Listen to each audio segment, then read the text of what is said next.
Oui, avant de commencer à présenter un petit peu le Conseil d'internation tel qu'il est envisagé à la fois par Saint-Industrialis et par Mauss, je vais revenir sur des éléments biographiques très simples, très courts, qui permettent de voir un petit peu un souvenir pour moi. J'avais parlé à Bernard de ce concept il y a très longtemps à l'Université technologique de Compiègne, un peu avant le traité de Maastricht. Et en fait, la découverte de ce texte de Mauss, c'était pour moi une réflexion sur l'Europe et plus exactement sur le fédéralisme. À l'époque, en fait, je m'intéressais à la notion qu'est-ce que ça pourrait être les États-Unis d'Europe. Et puis, il me semble aussi que ce texte a été découvert dans une problématique que je me posais à l'époque, qui était celle évidemment de la montée d'un mouvement qui s'appelle le mouvement anti-utilitariste. Et la problématique qui était mienne à l'époque, c'était d'essayer de voir comment le don, donc le fameux essai sur le don de Mauss, ce roc sur lequel est construit les sociétés, pouvait articuler, disons, une nouvelle, des mécanismes de partage de l'information, de partage de la valeur. Et puis c'est dans ce cadre-là, global, en fait, que le texte sur l'internation est arrivé, et j'ai trouvé ça assez intéressant. Aujourd'hui, ce que je voudrais faire, c'est quitter les souvenirs et essayer de proposer, disons, trois moments dans la réflexion. Premier moment, c'est d'essayer de replacer le concept d'internation dans la crise actuelle de l'Europe, de la conscience européenne, et donc à partir de saisir le tournant d'Ars Industrialis, à partir de cette fragmentation d'un idéal européen que j'avais, et qui d'une certaine manière, qui était celui aussi de Marcel Mauss, et qui aujourd'hui, en fait, s'écroule devant nos yeux. Il y a un écroulement, il y a un désastre, en fait, de l'Europe. Donc je voudrais en dire deux mots là-dessus, ça sera mon premier point. Deuxième point, c'est d'essayer rapidement, de présenter le concept d'internation pour nous aider à penser la situation présente. Évidemment, Marcel Mauss le fait dans l'immédiate après-guerre, ça a été dit par Bernard, c'est en tant que soldat, et à la fois en tant que scientifique, qui a participé à la Première Guerre, à la Grande Guerre mondiale, qu'il réfléchit évidemment au destin des nations et à la société des nations. Et là, il me semble qu'il y a une réflexion très importante pour nous, c'est-à-dire en fait partir de la réflexion de Mauss pour essayer d'être avec Mauss et après Mauss. Puisqu'à la Grande Guerre, évidemment, la question des nouvelles formes de guerre qui ont été évoquées tout de suite nous pose aussi la question de l'entrée dans le XXIe siècle. Et troisième point, j'essaierai de terminer par des éléments programmatiques dont a parlé Bernard, c'est-à-dire qu'est-ce que pourrait être une stratégie politique de l'internation, envisagée en fait comme une critique de la raison républicaine, puisqu'il me semble que la République, d'une certaine façon, la chose publique aussi, a penser de nouvelles conditionnalités,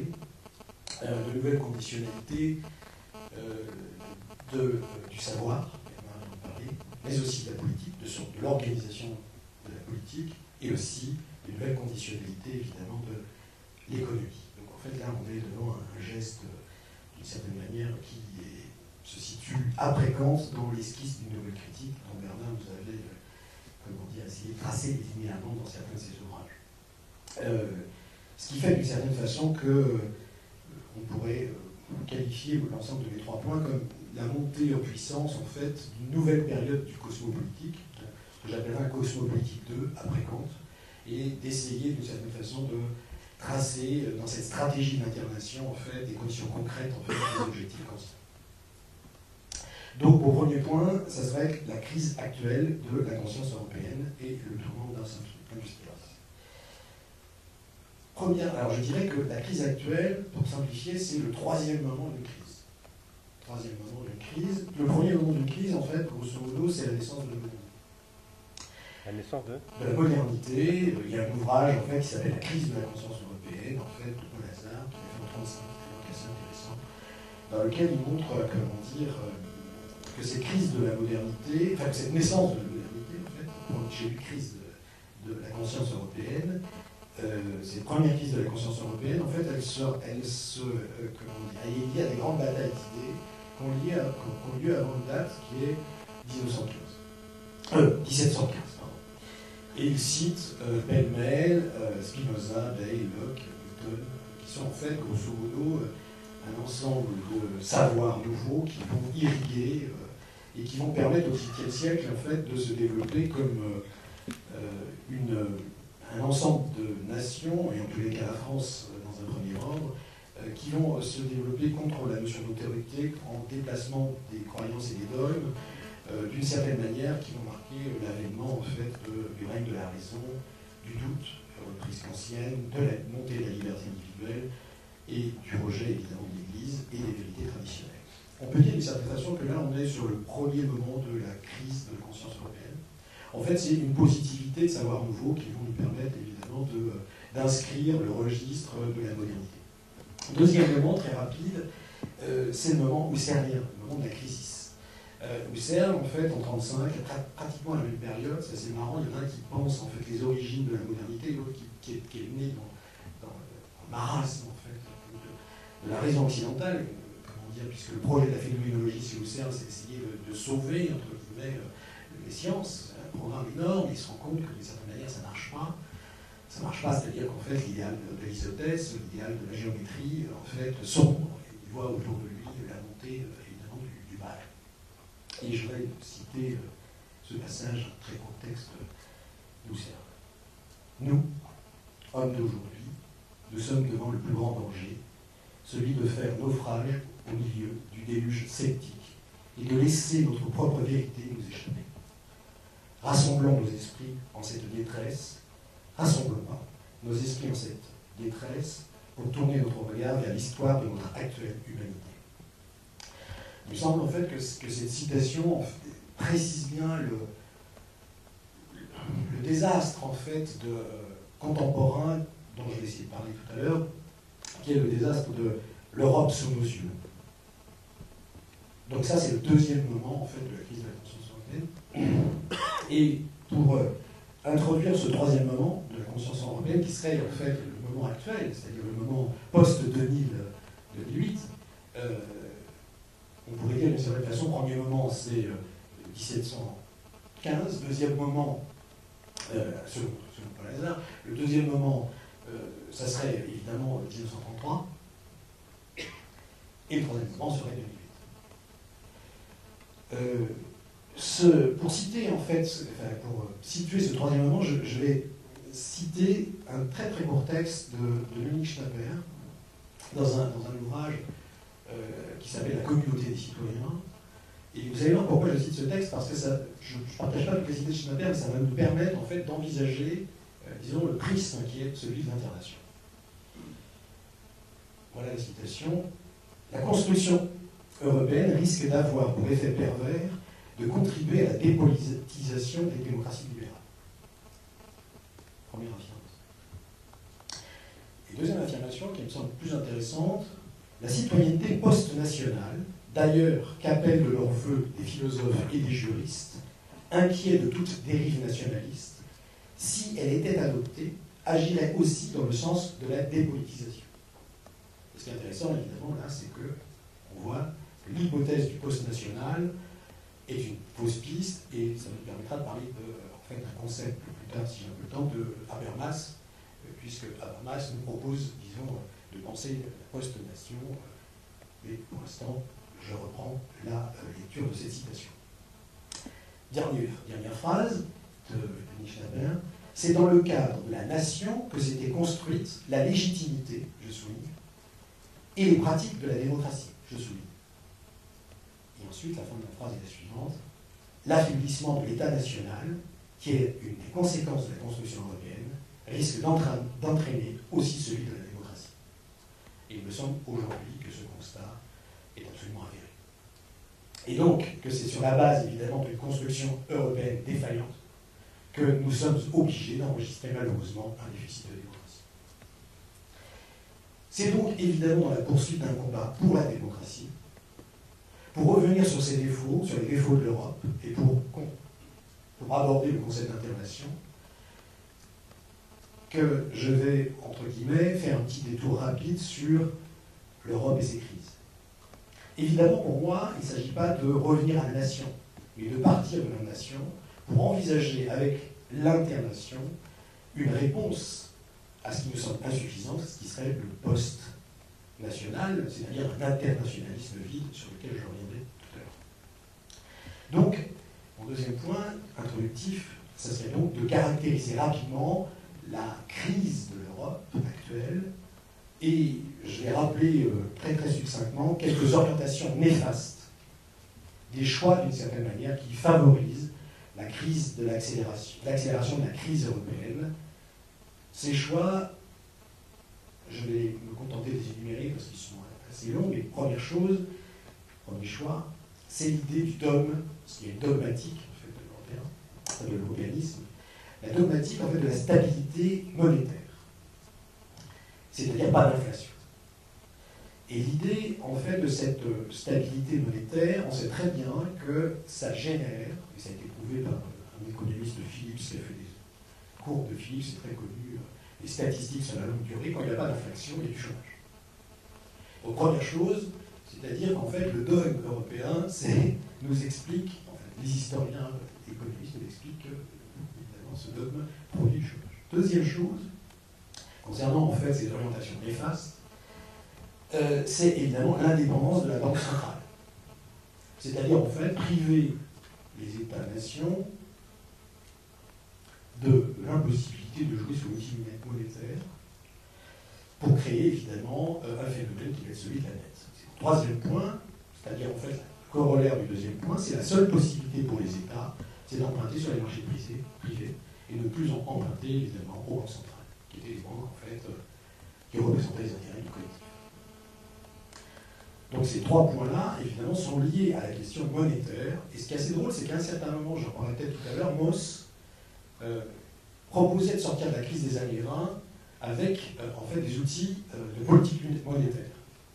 Donc en fait, évidemment, cet oubli de la monnaie pour l'Europe, qui va favoriser comme outil technique, qui va favoriser la financiarisation, évidemment, est une première conséquence de ces trois points qui nous amèneront tout à l'heure, on verra, à un pouvoir, un méta-pouvoir, qu'on pourrait dire le pouvoir de la finance, que j'essaie de caractériser. Je continue en fait sur l'évolution, disons, des mauvaises orientations, ou des orientations néfastes de l'Europe. Et là, je passe évidemment sur la question de la confusion des pouvoirs exécutifs et législatifs à l'intérieur de la Commission. C'est-à-dire, évidemment, on pourrait dire la violation du principe des séparations de pouvoir qui avait été pensé par Montesquieu. En fait, la Commission peut prendre l'initiative et elle a créé un concept assez intéressant qui s'appelle la notion de production de normes obligatoires. Et cette production de normes obligatoires, d'une certaine manière, nous amène à un concept qui est maintenant assez connu, qui est le concept de loi sans Parlement. C'est-à-dire qu'on peut faire des lois, évidemment, sans passer par le Parlement, qui est l'instance, en fait, de la légitimation démocratique. Donc là, évidemment, on s'aperçoit que si on lisait attentivement le traité de Maastricht, tout ça, c'est dans le traité de Maastricht. Et que là, l'enfumage, tout à l'heure, Bernard a parlé l'enfumage de la social-démocratie a été, des sociodémocrates, a été total concernant la défense, évidemment, du traité de Maastricht. Traité qui, par ailleurs, aujourd'hui, est quasiment irréformable, parce qu'il faudrait l'unanimité de toutes les nations, alors qu'il y a encore une petite nation qui vient de rentrer, c'est-à-dire, en fait, il y a quasiment un moment d'irréversibilité, évidemment, de ce traité et des normes qui vont constituer l'Europe. Les normes politiques qui vont constituer l'Europe. Troisième point, c'est le problème des juges européens qui sont nommés, évidemment, par l'exécutif. Très, très bizarre au niveau de la séparation des pouvoirs. Absence totale d'initiative populaire dans le cadre européen. C'est-à-dire, en fait, signature qui permettrait de modifier, proposer un ordre de loi, faire passer une réflexion collective. Que ça peut exister, évidemment, dans un cadre de nation, la Suisse, par exemple, où effectivement, on a une démocratie qui est montée depuis la base et qui peut imposer, évidemment, de mettre à l'agenda, au calendrier, en fait, des réformes spécifiques. Enfin, absence d'une opinion publique européenne, d'une construction d'une opinion publique européenne par des lois d'une éditorialisation européenne, par exemple. Donc ça veut dire qu'il n'y a pas de conscience, ni même d'imaginaire européen. Pour terminer ce premier tour, en fait, sur l'Europe, j'ajouterais qu'il n'y a pas de politique internationale de l'Europe. En fait, l'Europe est un nain, un marché géant, mais c'est un nain au niveau de la politique internationale. Mais il n'y a pas plus de politique intérieure, autre que la gestion d'un grand marché. Donc en fait, au bilan, évidemment, nous sommes devant une situation où, pour nous, l'internation ne serait pas une régression face à un désir d'Europe, mais une autre façon d'aborder, évidemment, le problème de la crise et celui de l'Europe. Et à travers celui de l'Europe, en fait, celui du monde. Alors, sur ce premier point, je voudrais maintenant revenir sur le problème du pouvoir économique. Le pouvoir économique, en fait, aujourd'hui, les jeux de pouvoir économique, c'est la prise de pouvoir, on peut dire, pas dans le sens de prise de casting, mais l'inverse, en fait. C'est une prise de pouvoir qui échappe aux politiques, puisqu'en fait, c'est le pouvoir économique qui monte. Et comment? Parce que tout simplement, la finance échappe à la territorialisation. Et je rencontre, en fait, ce qu'a dit Bernard tout à l'heure, et ce qu'on est aujourd'hui en discutant en France, le problème de l'optimisation fiscale. La manifestation, en fait, de ce pouvoir politique, entre guillemets, qui est une dépolitisation du pouvoir, parce que c'est le pouvoir économique, eh bien, ça passe par, finalement, le phénomène de l'optimisation fiscale. C'est-à-dire, évidemment, du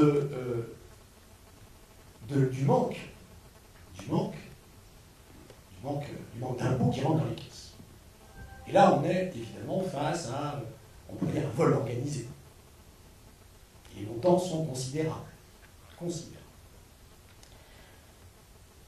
Donc ça veut dire que ce pouvoir économique, ce méta-pouvoir, entre guillemets, qui retire à la légitimité politique un ensemble de ses prérogatives, il fonctionne. Il ne repose pas sur une violence directe, guerrière. C'est une violence, on peut dire, indirecte, symbolique, qui opère de plus en plus un monopole. La Troïka, par exemple, à la tête. C'est clair. C'est un monopole sans légitimité. C'est absolument incroyable. Il n'a pas de puissance militaire, même si, à un certain moment, la puissance militaire peut l'aider. En tous les cas, il ne se définit pas par une puissance militaire. Il ne se définit pas par la démocratie, mais il pratique le lobbying, et ensuite, il instrumentalise les droits nationaux. Donc, en fait, sur ces trois considérations relatives à la prise du pouvoir par l'économique, on peut tirer un ensemble d'enseignements qui serait la conclusion du premier point. Les mouvements, les effets de déterritorialisation des agents de l'économie mondiale posent la question des territoires. Posent aussi la question d'une nouvelle critique politique. Posent aussi la question, en fait, d'une activité de la raison en face, évidemment, de l'activité de la spatialisation, autrement dit encore, de la question des frontières. Donc l'ensemble, territoire, frontières, mouvements de déterritorialisation sont importants.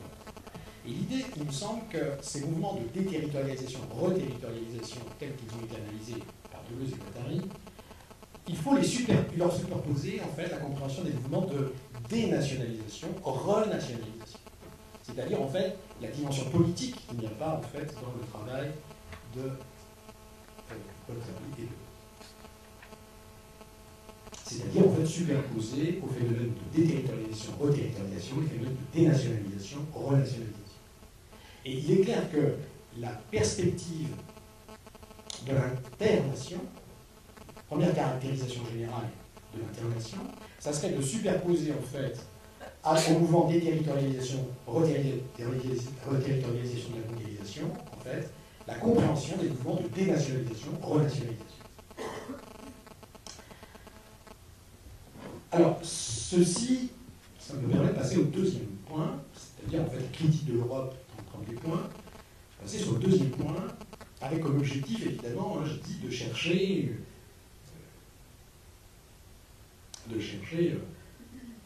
une idée du fédéralisme, chercher, évidemment, une idée qui n'est pas le nationalisme, forcément. Alors, deuxième point, le problème de Marcel Mauss et de l'internation.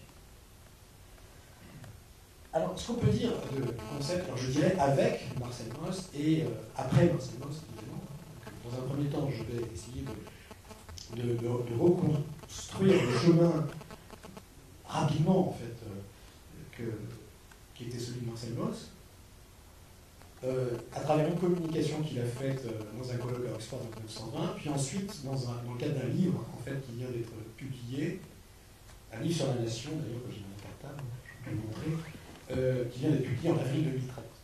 Alors c'est intéressant parce que, en fait, que ce livre soit republié maintenant, j'y vois un symptôme assez important, et d'ailleurs tant mieux que cette publication arrive et que ce livre inachevé, en fait, ici, Arnaud, ce livre inachevé, en fait, soit, comment dire, présenté et publié aux éditions Presses universitaires de France par Marcel Fournier, et on peut saluer le travail de Marcel Fournier, qui a fait un travail extraordinaire, c'est le biographe de Marcel Mauss, il a publié les articles politiques de Marcel Mauss, et là, il publie, en fait, sous son contrôle, qui a été publié, en fait, cet ouvrage.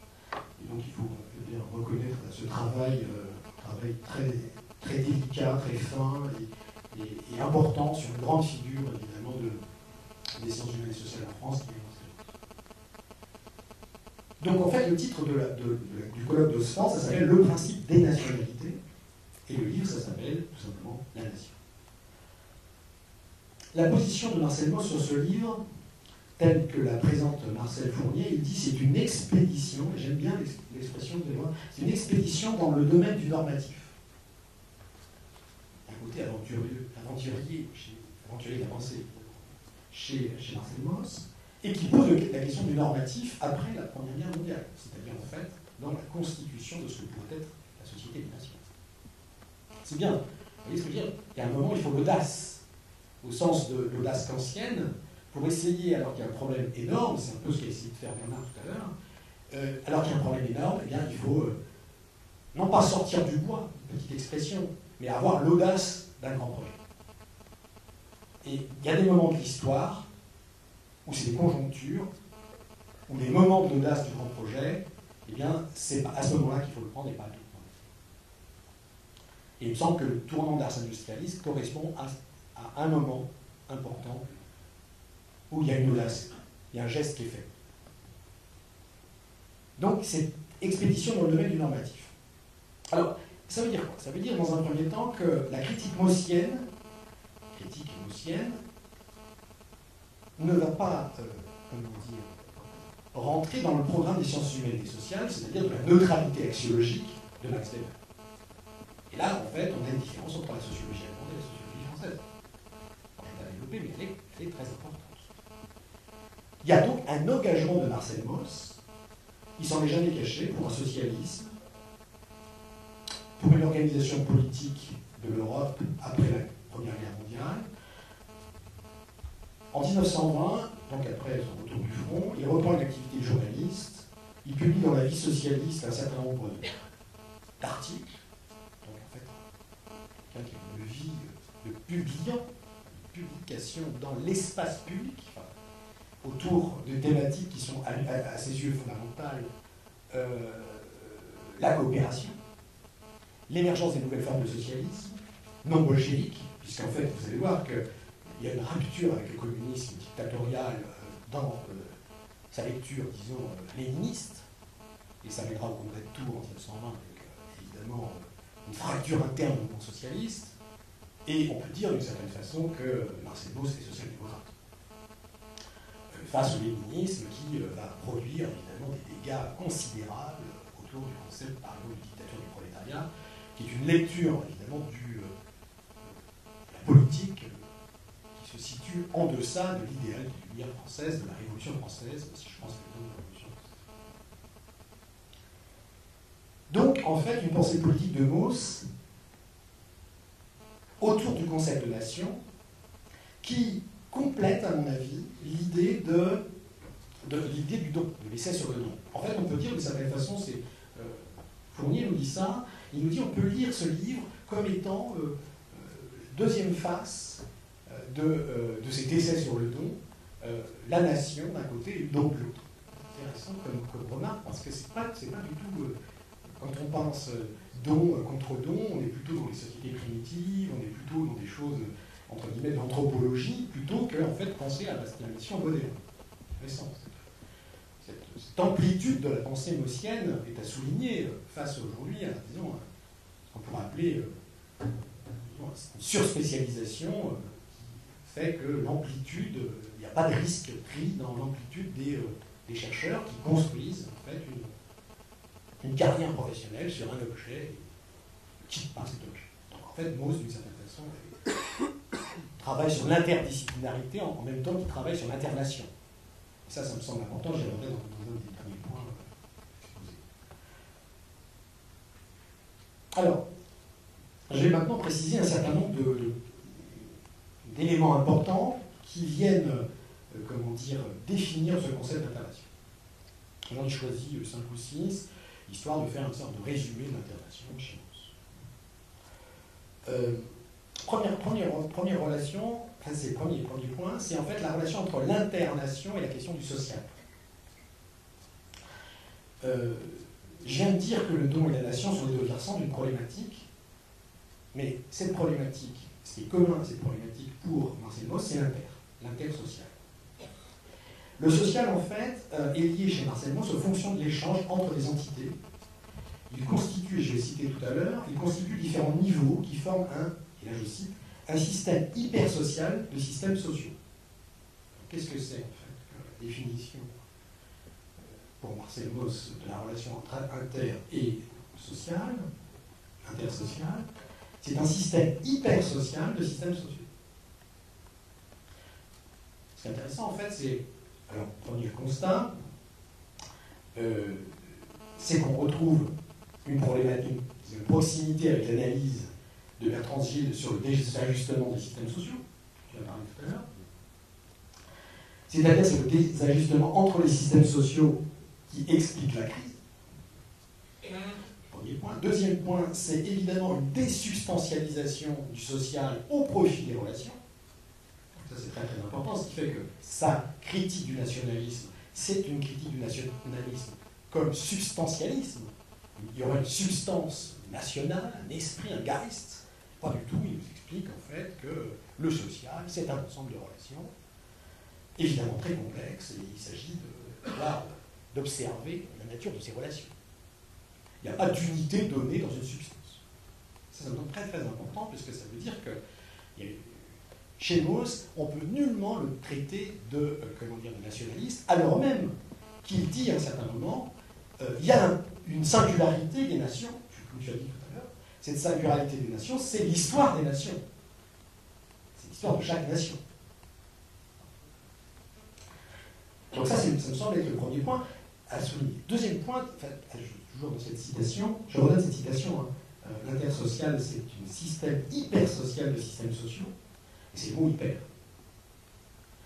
Le mot hyper, on peut l'entendre évidemment à un niveau hypermédia, hypertexte, pas justement hypermarché,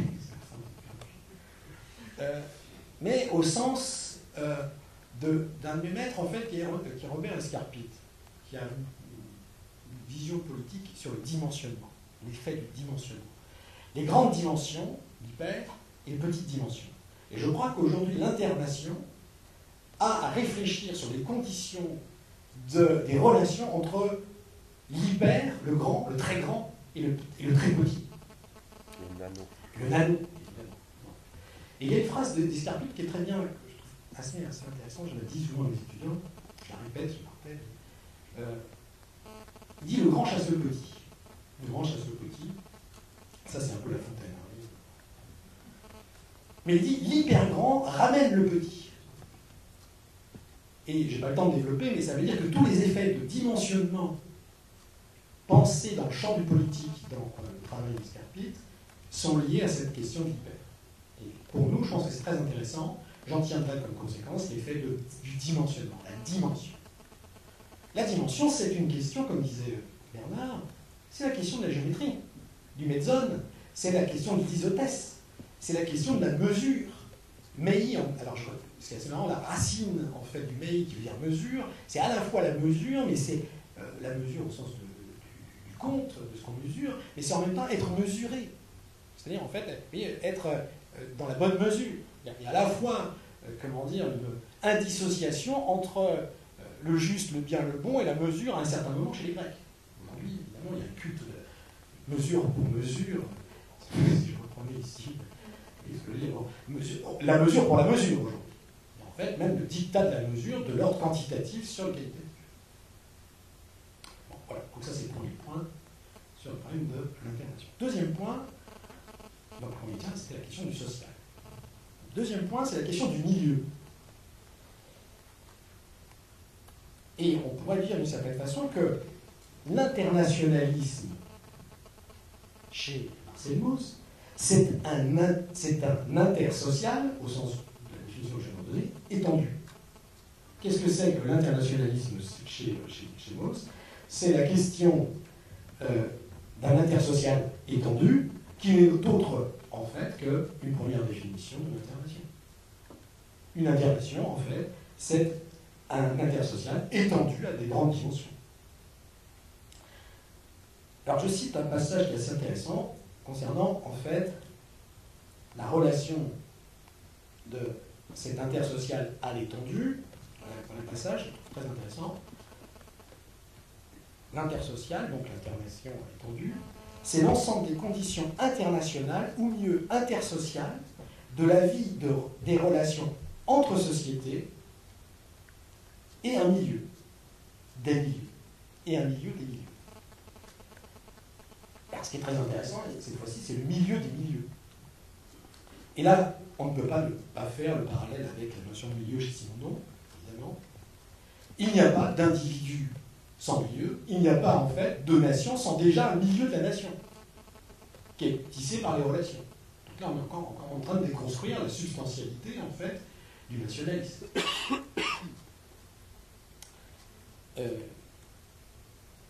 Donc, l'individuation est une opération, on va dire l'individuation de l'internation est une opération autour de laquelle va se construire évidemment une caractéristique de l'internation, mais avec l'existence d'un pré-individuel.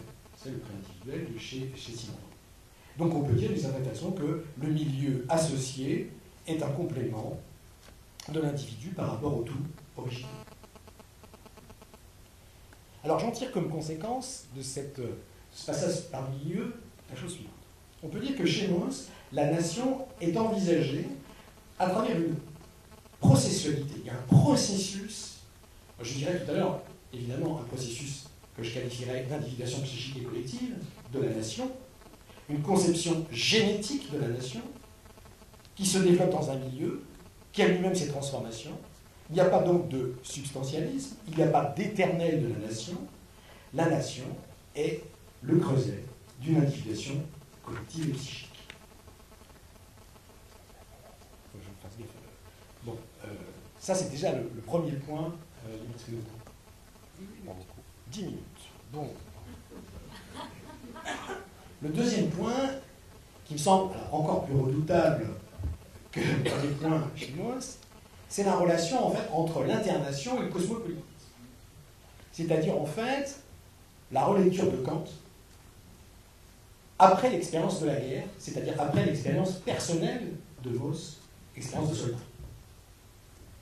Donc on peut dire d'une certaine façon que l'internation, alors je vais essayer d'aller plus vite, mais pas trop vite. C'est un défaut, mais je commence à aller vite, après c'est...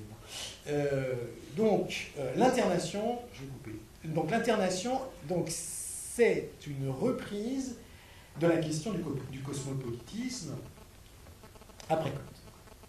Alors je vais essayer de développer un peu cette affaire-là. C'est l'idée du traité de la paix dont a parlé Bernard un peu. Et aujourd'hui, évidemment, l'objectif d'Ars Industrialis, c'est de refaire un traité de la paix après Kant, mais mieux que Kant, quoi.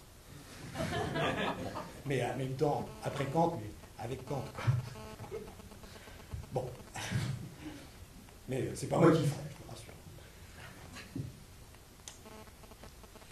Donc, alors, la critique de Mauss, par rapport à il prend la question, disons, du cosmopolitisme par son côté abstrait.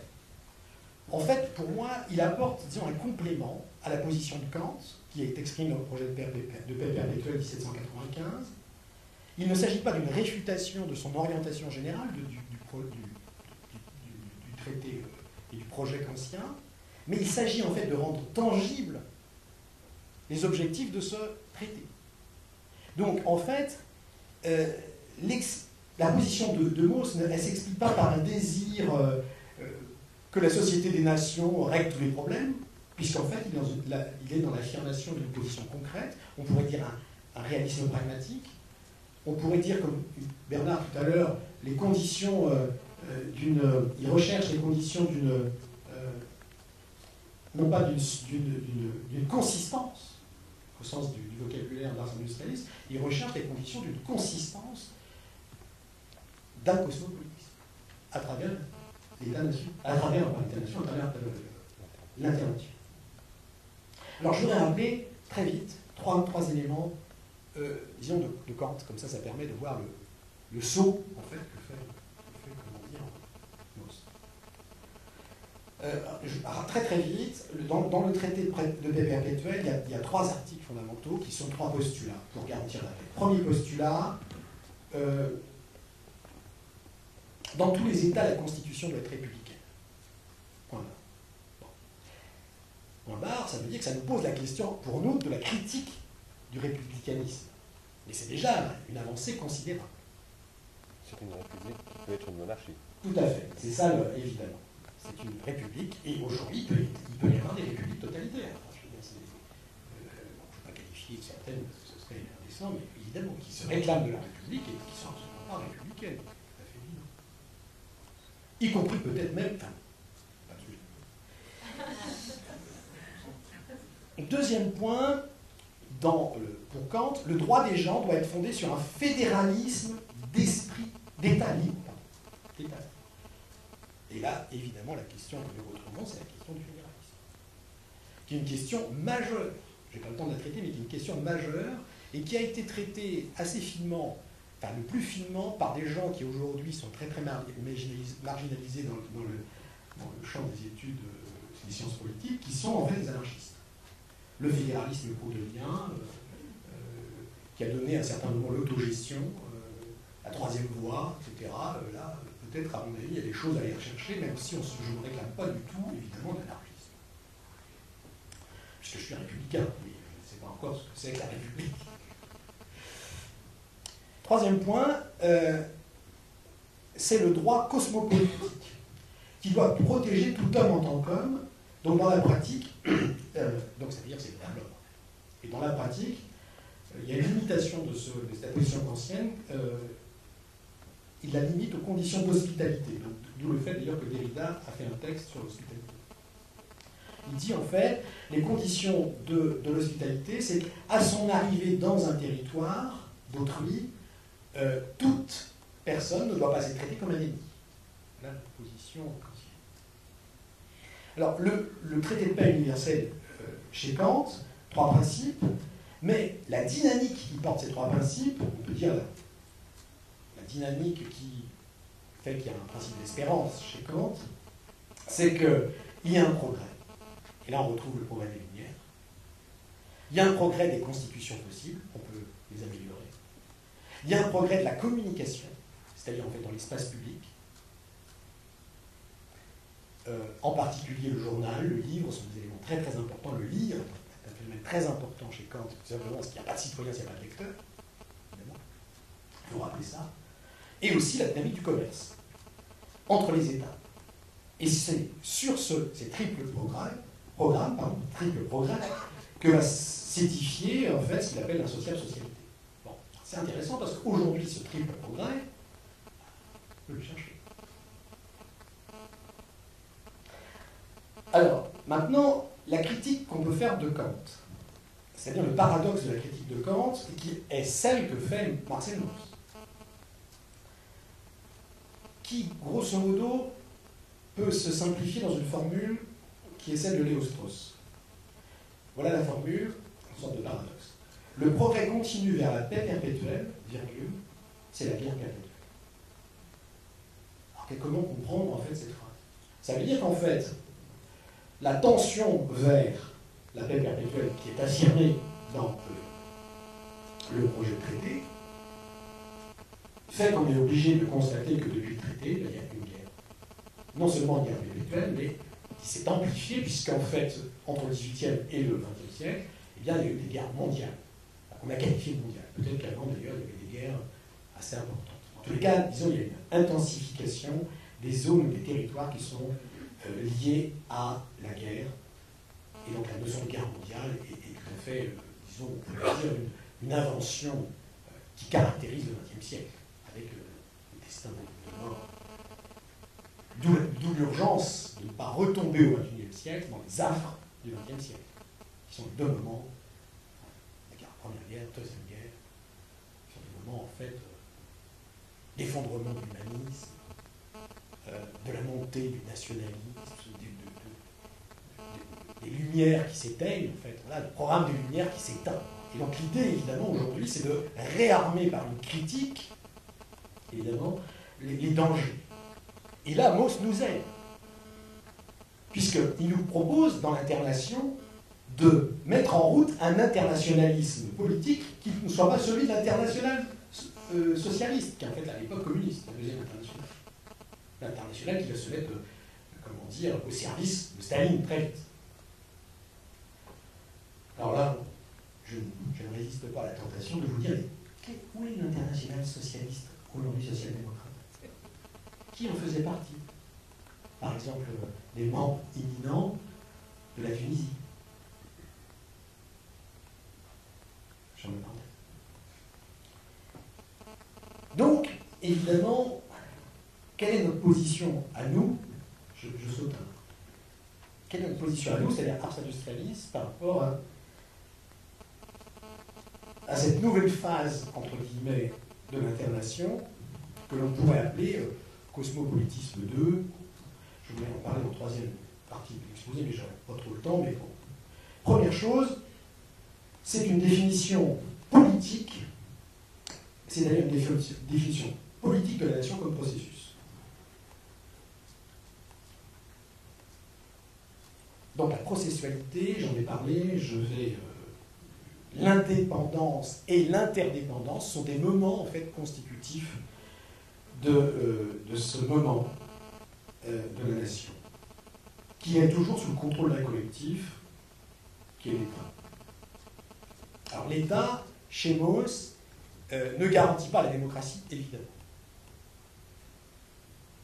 Donc, sur ce premier point, la nation est un processus, dans sa définition politique, elle comprend une dynamique de l'internation et un mouvement de nationalisation. Alors ce qui est assez intéressant, c'est le concept de nationalisation chez Mauss. Et là, j'ouvre une parenthèse qui est, pour nous, en fait, nous sommes les héritiers d'un travail que Mauss a essayé de faire sur les nationalisations, mais nous sommes les héritiers d'une compréhension faussée. C'est-à-dire que depuis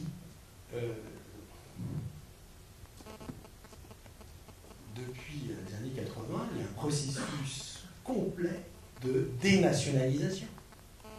C'est-à-dire que tous les pouvoirs, depuis Mitterrand, ont commencé le principe de la dénationalisation des grandes entreprises. C'est-à-dire de la propriété collective, de la dernière forme de la propriété collective. Et aujourd'hui, nous n'avons plus de forme de la propriété collective.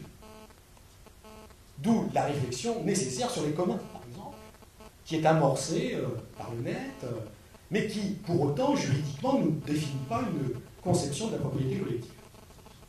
Donc là, il y a un grand chantier qui s'ouvre.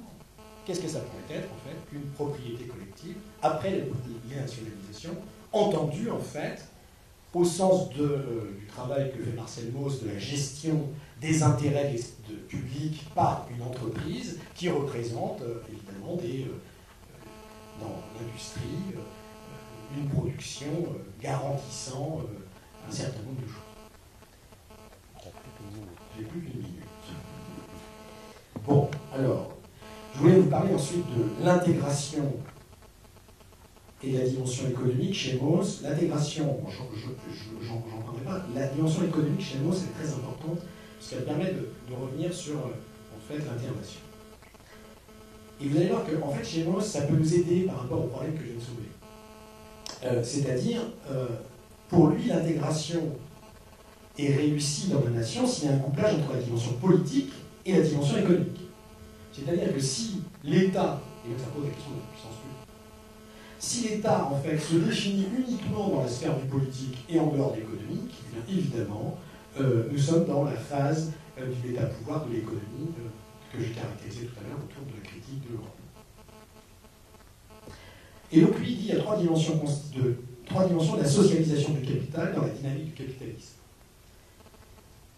Ça serait à discuter d'ailleurs, parce que c'est pas brodélien, pas tout le temps. Première dimension de la socialisation du capital, il dit c'est l'intervention de l'État, ce qu'il appelle le socialisme par le haut, qui peut se faire de manière autoritaire ou, disons, de manière autogérée dans le principe de la coopération, le développement du principe de la coopération. Deuxième principe de la socialisation du capital chez Mauss, c'est ce qu'il appelle en fait le socialisme par le bas. C'est l'auto-organisation de la classe ouvrière. Alors, en fait, voilà, d'une certaine manière, on est bottom-up et top-down. Deux façons en fait de coordonner la relation entre le politique et l'économie.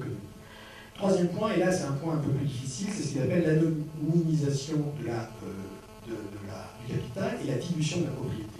Ce problème, en fait, cette question de la propriété aujourd'hui, à mon avis, c'est là où il est le plus loin de la réalité de la financiarisation, c'est-à-dire le phénomène de la patrimonialisation, puisqu'aujourd'hui, il y a un problème de la dilution, en fait, de la propriété, c'est pas évident du tout, même s'il y a une tension sur, la captation de la valeur et les nouvelles formes d'appropriation. Nous, les écoutants, on parle de nouvelles enclosures. Ça, on a un thème très important, et là, évidemment... Alors, dans la minute qui reste... Non, il reste plus. Il faut que tu conclues vraiment. Je conclue. Alors, je conclue en fait en disant que la lecture de Mauss, rapide, que je vais faire, pourrait s'envisager, donc, dans une première synthèse, comme la nation comprise comme un processus d'individuation psychique et collective, internation, pardon, comme un processus d'individuation psychique et collective. Alors, il y a quatre orientations qui pourraient évidemment permettre le déploiement d'une stratégie d'internation. Première chose, et là je vais développer. Première chose, c'est ne pas envisager la forme nation comme une forme anhistorique. J'ai vu. Deuxième chose, c'est réimaginer une culture politique. Donc il y a un nouveau moment de la nation, une nouvelle période des publics. Bernard en a parlé. La publicisation aujourd'hui d'Internet, c'est une nouvelle période des publics. La redéfinition du public dans un lieu public est très importante, puisque la séparation entre ici et là, vous voyez, peut être discutée dans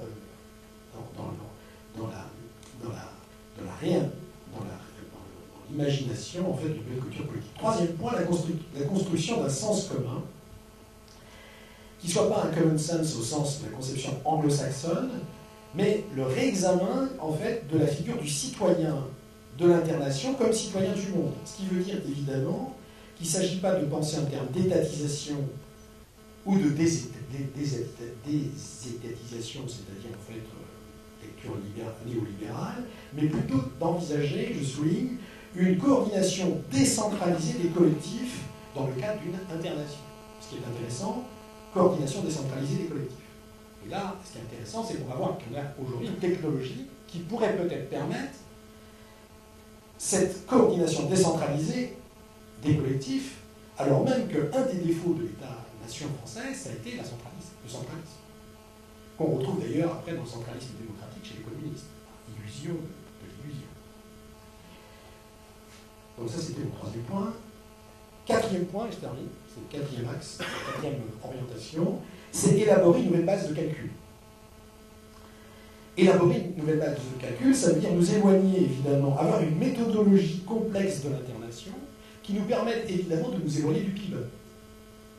Et d'envisager, évidemment, la relation entre les facteurs internes et les facteurs externes, les risques mondiaux, quels sont les acteurs supranationaux et nationaux, comment définir les conditions de vie, les droits en relation à des facteurs qui deviendraient des indicateurs d'un développement.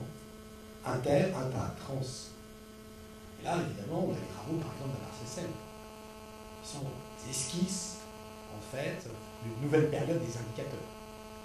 Des indicateurs de quoi? D'une nouvelle puissance publique. Alors, cette nouvelle puissance publique, ce sera mon dernier point, elle est envisagée autour de donc la critique de la raison républicaine et l'étude des nouvelles conditionnalités. Nouvelle conditionnalité de la connaissance, c'est l'université, Bernard en a parlé. Donc, absolument nécessaire aujourd'hui. D'ailleurs, le chapitre 8 des états de choc est, à mon avis, un très très grand chapitre, parce qu'il pose la question de l'université et des conditions de l'université, ce qui veut dire évidemment qu'on s'éloigne d'un idéal kantien d'une connaissance désintéressée, pour montrer en fait que la façon de garder cet idéal d'une connaissance désintéressée, c'est de dire que cette connaissance désintéressée est aujourd'hui rencontre une certaine conditionnalité. Et là, évidemment, on voit très bien que le chemin qui est pris par notre ministre, c'est le fait que la connaissance doit intéresser directement, en fait, sans médiation complexe, l'industrie, c'est-à-dire en fait quelque part le marketing. Alors même qu'il ne s'agit pas de renoncer à une nouvelle économie, mais au contraire, de montrer qu'il n'y aura pas de nouvelle économie sans en fait nouveau savoir. Deuxième conditionnalité, je terminerai là-dessus, c'est la conditionnalité du politique. Et là, évidemment, on a un enjeu fondamental, qui est le passage d'une démocratie représentative à une démocratie participative. Alors là, il faudrait... C'est le peer-to-peer. En fait, les conditions de la mise en œuvre d'une légitimité de l'isodèse, du 1 pour 1. Et enfin, dernière conditionnalité, évidemment, c'est l'économique, la sphère de l'économique. Une sphère de l'économique qui doit aujourd'hui ne pas penser, comment dire, la dualité d'une économie de marché qui serait en guerre avec de l'autre côté une économie cool qui serait le tiers secteur, l'économie sociale et solidaire. Ça ne marche pas. C'est en fait de réinventer des nouveaux circuits économiques. Et de se réinventer ces nouveaux circuits économiques, c'est un peu un des objectifs, disons, du travail d'Ars Industrialis et autour du concept d'économie de la contribution. Voilà. Merci beaucoup.